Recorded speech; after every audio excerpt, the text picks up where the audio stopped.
Assalamualaikum warahmatullahi wabarakatuh. Selamat datang lagi di rubrikasi Kaba Cadik Pandai, tribunpadang.com, Tribun Network. Pada edisi kali ini kita akan membahas tentang persoalan krusial, yaitu tentang sampah. Kita akan berbicara banyak tentang berbagai hal, tentang masalah perkotaan juga. Untuk itu kita undang narasumber kita, yaitu Pak Dr. Miko Kamal, atau biasa kami panggil Bang Miko. Silakan sapa dulu Tribuners, Bang. Selamat pagi Tribuners, senang sekali bisa diajak oleh Bang Emil di kegiatan ini. Baik. Semoga bermanfaat ya. Ya, amin. Makasih Bang. Baiklah Tribuners, untuk kita menghargai protokol kesehatan, dan khusus untuk dialog Kaba Cadik Pandai kali ini kita buka masker ya, Bang Miko ya. Oke. Ya. Baik, Tribuners, untuk pengantar saya perkenalkan dulu, hostnya adalah Emil Mahmud Syah, jurnalis tribunnews.com dan Tribun Padang. Saya juga akan membacakan sedikit sekilas ya, mungkin ya Bang Miko ya, tentang profil Bang Miko. Beliau adalah seorang advokat yang juga dosen di Universitas Bung Hatta, dan juga Sekolah Tinggi Ilmu Ekonomi Haji Agus Salim. Bukit Tinggi, bener Bang ya? Iya. Mohon dikoreksi kalau ada yang kekeliruan. Kami panggil juga Bang Miko seorang aktivis dan juga kolumnis di beberapa media massa. Nah, ini beliau levelnya sudah level para penggawa-penggawa pers di nasional, dan juga mengupas tentang isu-isu hukum, pemerintahan, dan pengelolaan kota dan sosial. Jadi kalau dalam ini kita tempatkan beliau dalam pengamat perkotaan. Kira-kira berkenan ya Pak Bang? Ya, siap. Baik, kebetulan memang akhir-akhir ini kita membahas banyak hal tentang masalah perkotaan yang memang jadi beban bagi kita bersama. Beliau juga adalah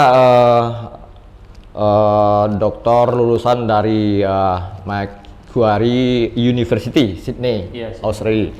Kemudian meraih gelar magisternya di Deakin University, Melbourne, Australia juga.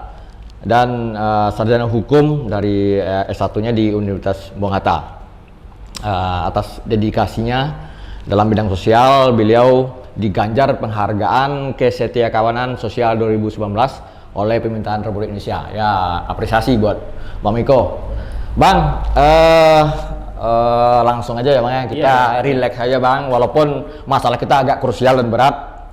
Kita relax aja ya. Relax aja. Jadi kalau kita sudah membahas kota atau sudah mengendahi, kemudian kita juga tambah lagi mengupas aja dengan analisis yang berat, nanti kasihan audiens Tribuners juga tambah puyeng ya. Jadi Bang, kita ini aja lah Bang. Kebetulan Abang kemarin kan ngomong di Tribun Padang.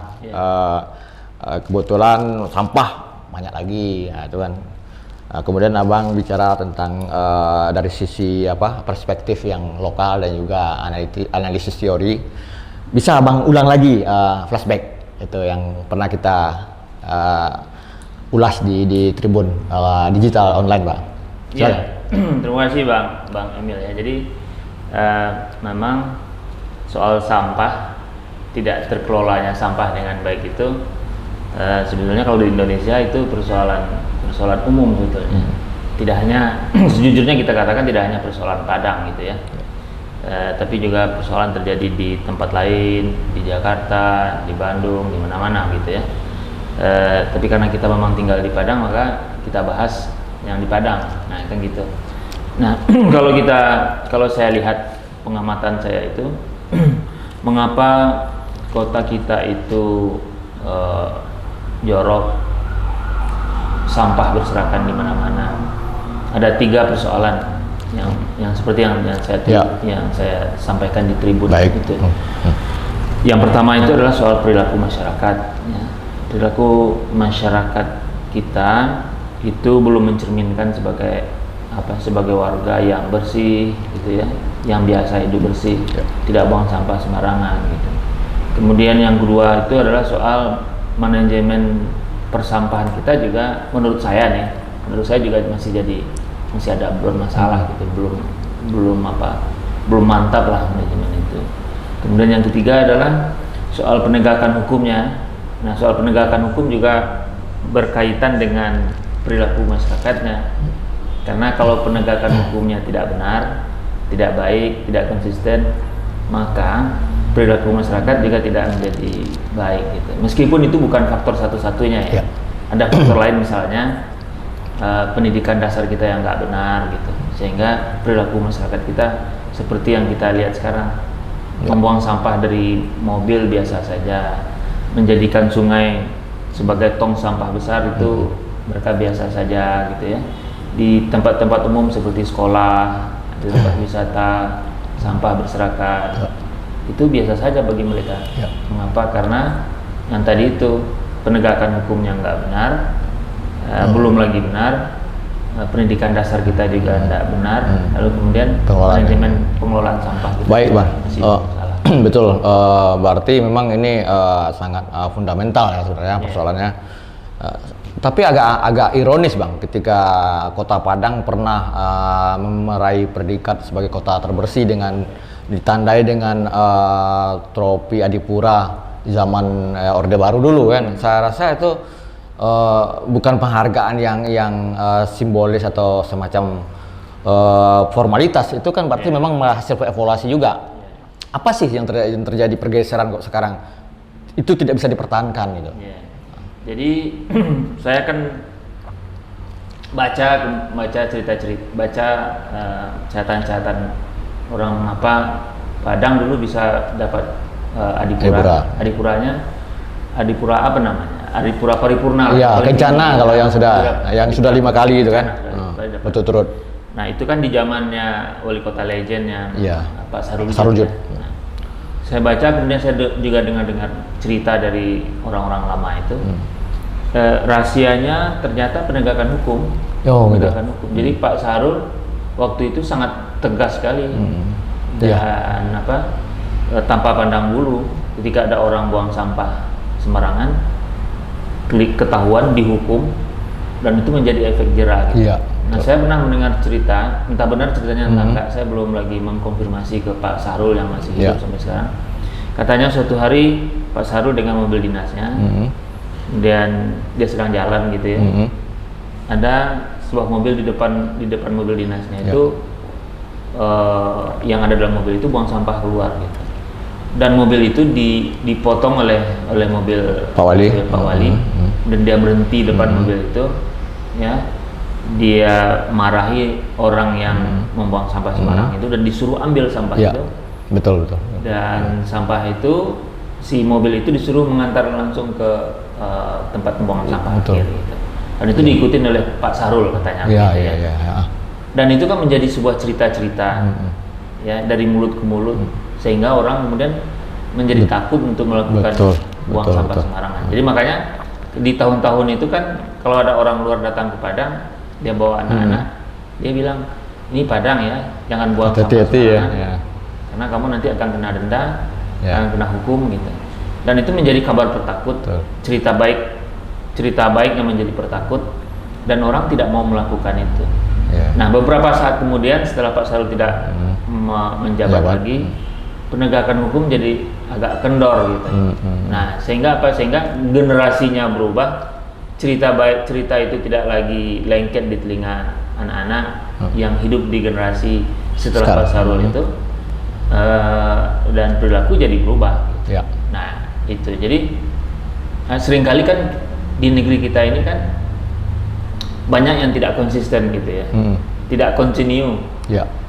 Apa yang baik di zaman dulu itu sering tidak diikuti karena ada ego pribadi seorang penguasa.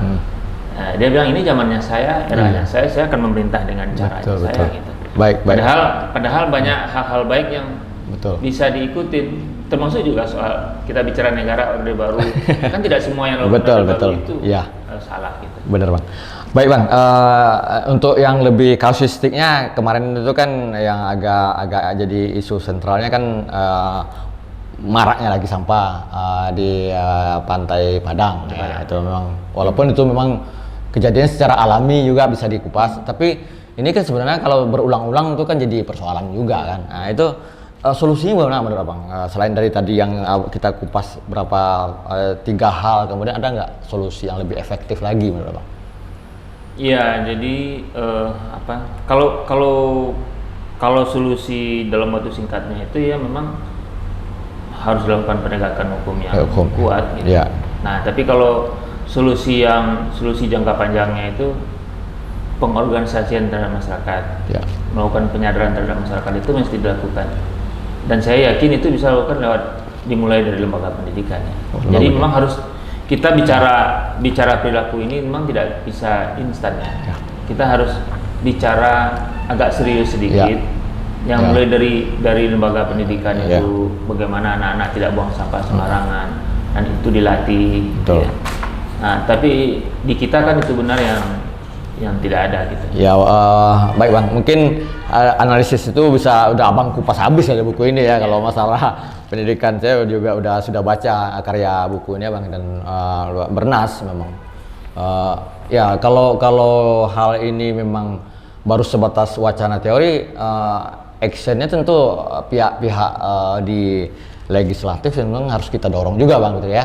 Sejauh ini memang apakah kepedulian mereka sudah sampai ke mereka bang, atau sebatas wacana di kita saja sampai sekarang bang? Saya kira kalau ini jujur ya, kalau kita lihat legislatif, eksekutif belum lagi mengarah ke situ gitu. Legislatif misalnya, kan mesti mendorong juga. Betul. Jadi kalau saya dalam bayangan saya itu di dunia pendidikan itu kan memang agak rumit ya. Agak rumitnya gini, ada satu sisi anak-anak didorong untuk meningkatkan kognitif mereka. Ya. Tapi pada sisi yang lain yang berhubungan dengan jiwa, dengan mental itu ketinggalan gitu. Yeah. Nah, jadi makanya saya bilang, salah satu yang saya sebut kemana-mana itu kita gagal ini dalam membangun jiwa. Yeah. Soal sampah berserakan di mana itu karena jiwa masyarakat kita tidak terbangun. Baik. Padahal Bang Emil, saya ini agak filosofi dikit. Yeah. 28 Oktober 1928 itu. Hari Sumpah Pemuda. Hari Sumpah Pemuda. Itu kan Kongres Pemuda kedua sebetulnya. Iya. Yeah. Dan pada saat itulah lagu Indonesia Raya pertama kali dikumandangkan. Ya. Yang diciptakan oleh W.R. Supratman itu. Ya. Bang Emil tahu nggak apa yang menarik di lagu Indonesia Raya itu? Ada salah satu bait di situ dibilang bangunlah jiwanya, bangunlah badannya. Menariknya dia bangun jiwa dulu, baru kemudian bangun badan. Ya. Jadi bukan badan dulu, jiwa dulu. Soal sampah itu soal jiwa sebenarnya. Ya. Jadi kalau jiwa-jiwa tidak terbangun, sampai kapanpun sampah itu akan berserakan di mana-mana. Betul. Dan selama ini apa? Selama ini kita serius membangun badan. Kita tidak serius membangun jiwa gitu. Ya baik bang, ini sangat filosofis benar ya, memang. Dan itu kalau yang lebih efektif lagi, yang menurut abang siapa yang paling ini berpengaruh untuk merealisasikan itu ide-ide yang seperti ini menurut abang? Iya, kalau di soal persampahan sekarang kalau di kota kita kan dihandle oleh Dinas Lingkungan Hidup, DLH gitu. Tapi untuk penegakannya dihandle oleh Satpol PP. Ya. Dua-dua ini harus saling kolaborasi. Gitu. Ya. Tapi DLH sebetulnya juga mesti menyiapkan waste manajemen yang bagus gitu. Jadi saya lihat misalnya gini, saya kan 3 kali seminggu ke Batangarau itu, daki Gunung Padang, ya kan. Itu sampahnya di Batangarau itu, di pinggiran itu berserakan. Nah, mengapa berserakan? Karena memang tidak tersedia tong sampah yang layak. Yeah. Nah, padahal kalau kita bicara manajemen sederhana, mestinya setiap rumah tangga itu punya tong sampah yang disediakan oleh pemerintah, yang besar gitu kan, dan semua sampah ditaruh di situ, ya, sehingga kemudian tidak ada alasan lagi masyarakat buang sampahnya itu di pinggir jalan itu. Dan kalau sekarang itu dia buang sampah pinggir jalan, kemudian datang binatang, anjing misalnya atau kera gitu kan, dia ambil sampah itu dibawa lari kemana-mana gitu. Dia mamah, dia makan itu sampah itu dan berserakan lah. Dan itu itu berarti apa? Berarti memang manajemen sampah kita belum lagi. Ya, baik bang. Baik bang, untuk secara lebih luas lagi persoalan perkotaan ini Padang khususnya ya. Mungkin ada hal-hal yang tersembunyi menurut Bang yang bisa juga kita ungkap lah sedikit sini. Ini kan sebenarnya semacam kasuistik masalah sampah. Sementara secara komprehensif sebenarnya apa persoalan sebenarnya yang terjadi di tingkat daerah kita ini? Kok sepertinya, mohon maaf lah kalau misal kami dari pers mengkritisi ya seperti ini. Kalau kita itu ada bandingannya, berbeda dengan yang tadi kita ilustrasikan tadi, lebih rapi, lebih bersih. Atau ada hal lain menurut Abang selaku pengamat melihat di Padang ini apa sih? Iya, kalau saya tetap kembalinya ke soal penegakan hukumnya yang nggak konsisten. Jadi orang nggak takut gitu. Memang ada upaya-upaya misalnya DLH Padang itu memberikan reward 100.000 ketika bisa bikin video dari buang sampah sembarangan. Betul.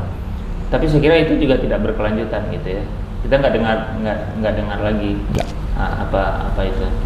Dan memang saya mungkin karena saya backgroundnya hukum ya, sebuah negeri kalau kita bawa ke sebuah daerah, dia tidak akan menjadi bangsa yang tertib, jadi daerah yang tertib, yang aman, nyaman ditinggali kalau hukumnya tidak ditegakkan dengan benar.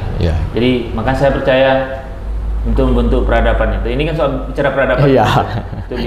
Untuk membentuk peradaban itu memang harus dengan hunusan pedang. Hunusan pedang itu adalah penegakan hukum yang benar. Iya.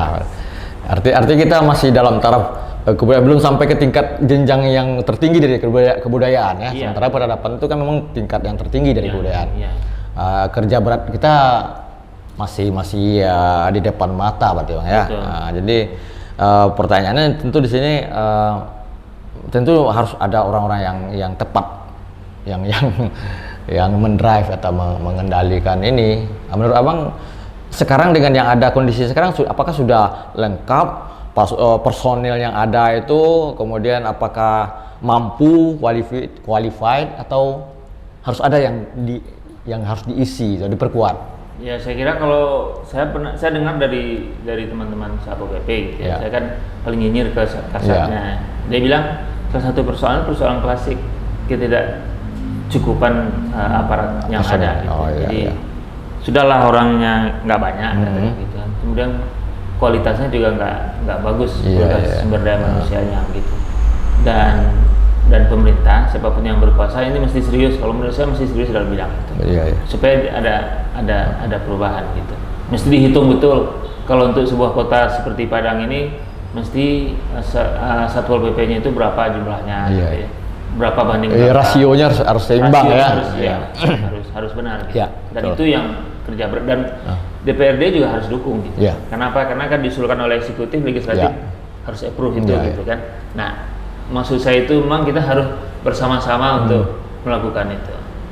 Masyarakat perannya di mana? Masyarakat perannya ya berpartisipasi dalam pembangunan, termasuk juga pembangunan kebersihan. Bang agak melenceng sedikit, apa ya Bang ya?